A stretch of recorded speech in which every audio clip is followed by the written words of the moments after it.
Tiahuanaco, ciudad imperial. Bueno, el día de hoy vamos a hablar de la cultura tiahuanaco. Si bien es cierto, esta cultura a veces escrita como Tiahuanacu, fue una civilización el cual se originó en escasos kilómetros del lago Titicaca y se extendió a los actuales países de Chile, Argentina, Bolivia y Perú. Esta cultura comenzó a desarrollarse sobre el año 1500 a.C., aunque no empezó a mostrar su esplendor hasta el 200 a.C. También decir que alrededor del año 1000 un cambio climático provocó grandes sequías y tuvo como consecuencias hambrunas, el levantamiento también de la población y la destrucción de los principales templos de la ciudad, ¿no? Y a partir de eso se produjo una desintegración del Estado, ¿no? Y bueno, hablando un poco más a fondo de la ubicación, aquí la civilización Tiahuanaco se ubicó en el antiplano andino, bueno, en la orilla suroeste del lago Titicaca, como lo mencioné, y también decir que Tiahuanaco y sus ciudades satélites se extendieron a lo largo del valle del río Tiahuanaco entre las sierras al sur y al norte. Y ahí vemos también el mapa que vemos en la ubicación de la cultura tiahuanaco. Bueno, por otro lado, también vemos los referentes al primero, el cual viene siendo que fue, ¿no?, el que notó la iconografía tiahuanaco, conocido como Friedrich Max Uhle. Y vemos otro también, Alan Colata, un arqueólogo estadounidense que estudia hasta la actualidad la cultura. Y también vemos a Pedro Cieza de León, el cual descubrió la cultura en el año 1551. Y por último, Carlos Pons Sanginés, que viene siendo un arqueólogo boliviano que dedicó gran parte de su vida a la cultura tiahuanaco, ¿no? ¿no? Bueno, siguiendo un poco más con el contexto histórico, en este caso o sobre sus periodos, aquí la historia de la cultura se desarrolló en tres periodos: el periodo aldeano, el periodo urbano y el tercero y último periodo que viene siendo el expansivo. Iniciando por el periodo aldeano, que inició en el año 1500 a.C. y 50 a.C., este periodo se instalaron principalmente en las orillas del lago del Titicaca, en la frontera de Perú y Bolivia, ¿no? Y bueno, ellos construyeron su capital llamada Tiahuanaco, ¿no? En esa etapa también los tiahuanacos aún no creaban, ¿no?, sus clases sociales, pero sí sus viviendas de adobe. Y también ellos cultivaban lo que viene siendo la papa, la quinoa y otros vegetales, que también ellos desarrollaron la cerámica y la metalurgia. Bueno, luego dentro del periodo urbano, el pequeño pueblo se convirtió en una ciudad y se desarrolló, ¿no? Con más avances la metalurgia y se empezaron a hacer los primeros diseños arquitectónicos en piedra. Y otro dato también es que ellos se iniciaron las clases sociales en lo que lideraban el trabajo, la producción, y aquellos que también trabajaban tanto en la tierra, los artesanos, obreros y demás. Al final de este periodo, la cultura tiahuanacu alcanzó más que nada un desarrollo tecnológico, el cual permitió crear monumentos, templos y fortalezas. Y comenzó la expansión de la cultura, no sé, tanto en la artesanía y alcanzó un nivel más artístico. Y bueno, como último que viene siendo la tercera etapa, el periodo expansivo. Bueno, aquí en esa época la cultura tiahuanaco empezó a expandirse en lo que hoy conocemos como el norte de Chile y Argentina, así como el sur peruano, ¿no? Y en estas conquistas del territorio las hicieron a través de sus fuerzas militares. Y luego, en el año 1672, el gran periodo tiahuanacu empezó a decaerse debido a los enfrentamientos bélicos, ¿no? Más que nada con la cultura moyo y por los desastres naturales en las zonas andinas. Y esto acabaron un poco con su cultura. Buenas noches, arquitecto. Buenas noches, compañeros. Les voy a hablar sobre lo que es la organización social. Con respecto a la cultura tiahuanaco, se caracterizó por tener una estructura política teocrática ¿Qué es la teocracia? Es una forma de gobierno donde el poder político está ligado a la autoridad religiosa. El pueblo está dividido en tres clases. Tenemos lo que es la clase principal, donde se encuentran los sacerdotes, los sumos sacerdotes.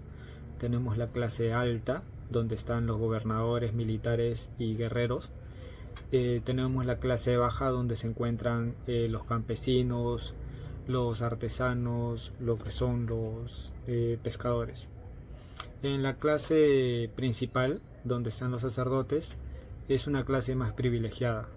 Tienen acceso a mejores recursos, tierras y bienes. Los sacerdotes viven en la ciudad de Tiahuanaco, donde se encontraban los templos y los palacios más lujosos. En la clase alta, donde están los guerreros y militares, ellos tienen también acceso a recursos, tierras y algunos bienes, pero en menor medida que los sacerdotes. Los militares vivían en los centros administrativos, donde se encontraban las fortalezas y los cuarteles. En la clase baja están los campesinos.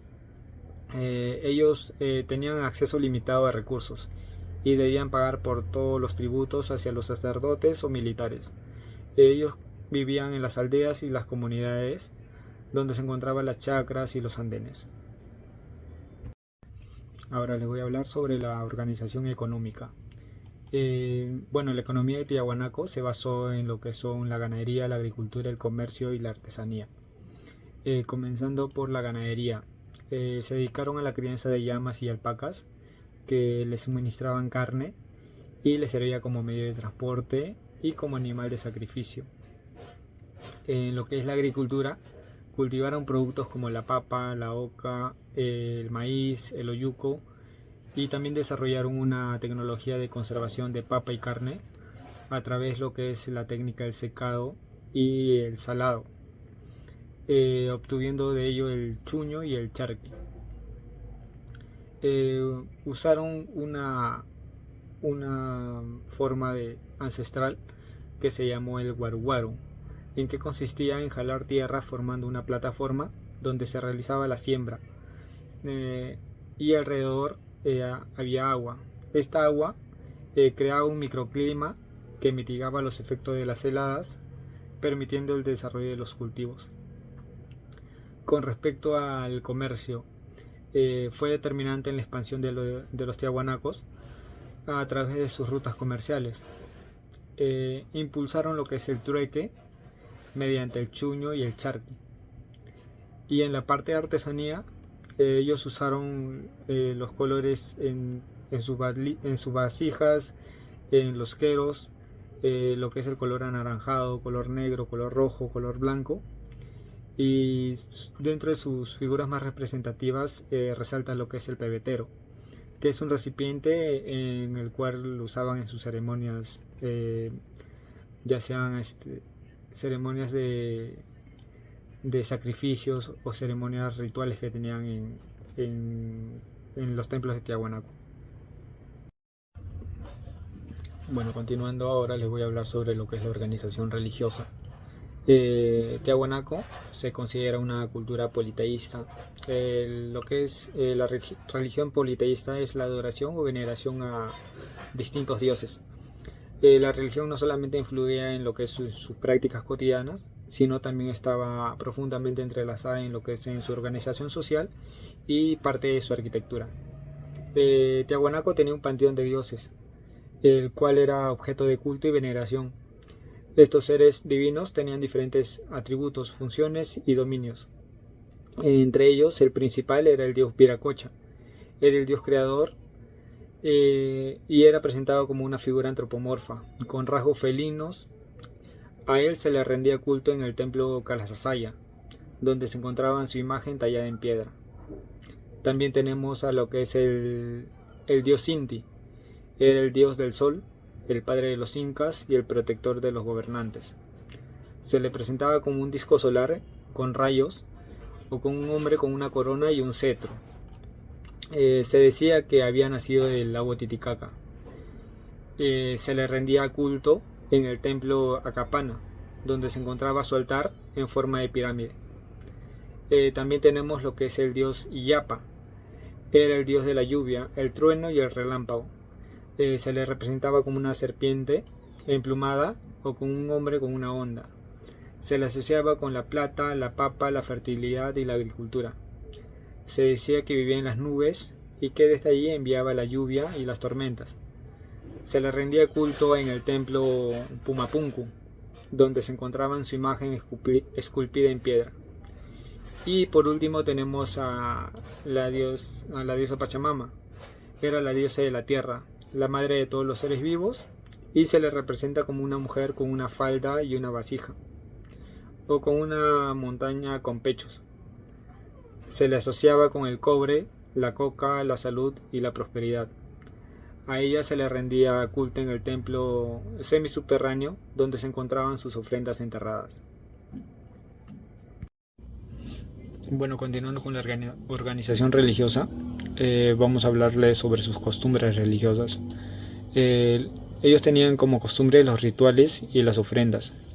Eran una forma de comunicación entre los dioses y los tiahuanacos. Entre los rituales y ofrendas más comunes tenemos los siguientes. Tenemos el capacocha, que es un ritual de sacrificio humano que consiste en ofrecer a los dioses niños o niñas seleccionados por su belleza, su salud y su pureza. Estos niños eran llevados a los templos, donde se les daba de beber chicha y se les enterraba vivo. El capacocha se realizaba para pedir lo que es la prosperidad, la victoria a los dioses o para aplacar la ira ante una catástrofe. Tenemos también lo que es el Aini. Es un ritual de reciprocidad, lo que consiste en devolver bienes y los servicios a los tiahuanacos y los dioses. Estos bienes y servicios podían ser alimentos, bebidas, animales, etc. Y por último tenemos lo que es el despacho. Es un ritual de ofrenda que consiste en preparar y entregar a los dioses un paquete con diversos objetos, o también agradecimiento a la madre tierra.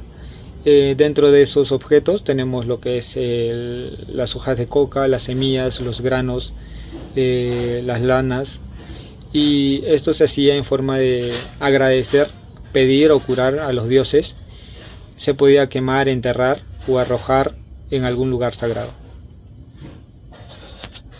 Cuanto a lo que son las técnicas y materiales que utilizaban lo que eran los tiahuanacos, ¿no? En cuanto a las técnicas constructivas, se caracterizaban más que nada por el uso de grandes bloques de piedra. Como podemos apreciar en estas tres imágenes, ellos trabajaban demasiado lo que era el tema de los bloques de piedra, ¿no? Y como podemos ver, cada uno está trabajado de una manera que se ve limpio, ¿no? Y acá, por lo que veo por lo que vemos en las imágenes, no se ve ningún tipo de cemento, ningún tipo de complemento, algo para unirlo, ¿no? Sino que su técnica que ellos utilizaban les permitía que estos puedan quedar unidos de manera perfecta, ¿no? Y prueba de ello es que hasta ahorita sigue de esta manera, ¿no? En cuanto a los materiales que ellos utilizaban lo que eran cinceles, utilizaban martillos, punzones, también sierras, ¿no? Todo esto utilizaban con el fin de poder cortar, pulir, perforar, darle forma a los bordes, ¿no? Como veíamos en las imágenes anteriores, con estas herramientas ellos se encargaban de trabajar todo ello, ¿no? Y de esta manera unir las piezas, ¿no? Eh, una de las técnicas que utilizaban en sus volúmenes arquitectónicos era lo que era el uso de la piedra labrada y encajada, ¿no? Esta técnica consistía en tallar, ellos tallaban y dejaban liso bien esos tipos de piedras grandes para que encajaran unas con otras sin necesidad de utilizar cemento o un mortero, ¿no? En este tipo de piedras que utilizaban generalmente era el basalto o la diorita, ¿no? Que eran las más comunes en sus construcciones que más en unos momentos también vamos a mencionar, ¿no? Ellos se especializaban en volúmenes arquitectónicos de carácter monumental y ceremonial, ¿no? Ya que en ese tiempo la religión era algo que perduraba siempre, ¿no? Era algo que tomaban ellos mucho en cuenta, ¿no? Y siempre su trabajo era basado en el tema de la piedra, ¿no? En cuanto a la arquitectura, Su arquitectura se inspiraba en lo que es la naturaleza, ¿no? Eh, y esto tiene bastante que ver con el tema de su religión y sus ideales que ellos tenían, ¿no? Como podemos ver en la imagen, ellos utilizaban lo que era el sol, la luna, es por eso que algunas de sus construcciones también tienen estos nombres. También utilizaban lo que era el cóndor, que para ellos representaba en lo espiritual o en lo religioso, representaba lo que era el cielo, ¿no? También utilizaban, este es un puma, utilizaban también como símbolo de fuerza y el mundo terrenal en el cual ellos vivían, ¿no? Y también utilizaban lo que era la serpiente, ¿no? Ellos utilizaban demasiado eso en base a lo que es su religión, ¿no? Y utilizaban esto en decoraciones, en sus construcciones o en su arquitectura que ellos tenían, pues, ¿no? En sus estilos arquitectónicos tenían tres estilos, el estilo lítico, el estilo mixto y también trabajaban lo que era ellos el adobe, ¿no? En cuanto a sus construcciones más conocidas, resaltar lo que es el tema de la Puerta del Sol, también el Templo de Calasaya, la pirámide de Acapana, el Puma Punku y lo que son las chulpas, ¿no? Todo esto era trabajado en base a sus técnicas que mencioné antes, ¿no? El tema que vamos a tocar es de la cerámica, la cultura, las cerámicas de Tiahuanaco, características, iniciando con el quero, que el quero se decoraba con motivos geométricos isomorfos que se distribuían en bandas verticales y horizontales. Estaba compuesto por colores policroma, rojo, blanco, naranja y negro. Estaba compuesto por una boca ancha y obviamente tenía figuras zoomorfas, antropomorfas y geométricas. También dentro de ello está el pebetero. El pebetero era incensario de forma globular, con cuello corto y más que nada se utilizaba para incinerar plantas aromáticas o plantas sagradas, resinas aromáticas o plantas sagradas como la coca o el tabaco. Dentro de ello encontramos las urnas funerarias, los platos, las vasijas. Tenemos también la arquitectura. Esta nación es considerada como la cuna de los más diestros constructores de todo el territorio andino y sus edificaciones muestran una detallada planificación y destacan por sus inmensas dimensiones. Teniendo en cuenta que el complejo Tiahuanaco está compuesto por el patio unido, las pirámides y las terrazas en plataformas, ¿no? También la reconstrucción ideal del área cívico-ceremonial de Tiahuanaco, podemos ver una figura en la forma isométrica, como se está apreciando la pirámide de Acapana, Puntalita, el templo semisubterráneo, el templo de Calasaya, Putuni y Kerikala, y también los museos. También tenemos aquí la arquitectura funeraria, ya que es el uso de los chulpas de forma cilíndrica que puede llegar a medir 3 o 4 metros de diámetro. Dentro de estas plataformas o el complejo Tiahuanaco está compuesto por la construcción más grande que tiene forma de pirámide con terrazas, midiendo esos 15 metros de altura y 180 metros de largo. El Pumapunki, que es una pirámide escalonada sobre un montículo de tierra construida en terrazas en forma de media cruz andina. Y el templo edificado con piedras de la zona, teniendo en cuenta 128 metros de largo y 117 metros de ancho. Bueno, buenas noches con todos. Voy a hablarles sobre la textilería, metalurgia y escultura de la cultura tiahuanaco. A lo que vendría a ser la textilería de la cultura tiahuanaco, esta presenta variados diseños distorsionados o abstractos. Los pocos modelos encontrados eran tan complicados de entender debido a que estos fueron deteriorados a causa de las constantes lluvias del altiplánico. A pesar de todo esto, los mantos encontrados en las tumbas del litoral eran de una fase tardía de la civilización de la cultura tiahuanaco. A lo que vendría a ser la metalurgia de la cultura tiahuanaco, construyeron hornos o huaynas, con lo cual consiguieron la aleación del estaño. El estaño fue encontrado en tierras cercanas y el cobre fue encontrado en Tarapacá. Con todo esto, lograron conseguir la mejora en sus herramientas de producción, labrándolas con el cobre. Estas construcciones de fundición fueron extendidas a lo largo de los Andes. También lograron trabajar metales preciosos tales como el oro y la plata, para elaborar así sus sortijas, sus aretes, sus collares, brazaletes o sus adornos para sus santuarios religiosos. Bueno, lo que vendría a ser la escultura de la cultura Tiahuanaco, estas se caracterizaban artísticamente con su simbolismo religioso, también con sus técnicas avanzadas y también con sus rostros estilizados. A lo que vendría a ser las características de su simbolismo religioso, estos representaban a deidades que estaban asociadas al aire, estaban asociadas al agua y estaban asociadas a la tierra. Lo que vendría a ser sus técnicas avanzadas, estos lizaron piedras duras, tales como el basalto y la andesita. Ellos lograron tallarlas y hacerlas más precisas. Y bueno, a lo que vendrían a ser sus rostros estilizados, ellos se basaban en hacer los ojos en formas ovaladas, en forma de avellanas, a ponerles lágrimas y a también hacerlos sostener con sus manos objetos religiosos.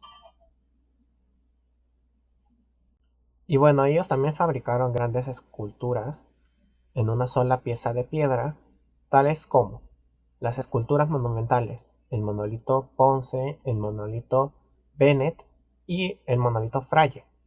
También las cabezas clavas, tales como Kalasasaya y Pumapunka. Lo que vendrían a ser las estatuillas y figuras pequeñas, las cuales representaban a seres antropomorfos y seres zoomorfos, los cuales eran casualmente pumas o cóndores. Estas esculturas o pequeñas esculturas eran para figuras utilizadas en rituales y figuras utilizadas para sus funerales. Y actualmente este tipo de esculturas son encontradas en museos de Bolivia y museos de Perú.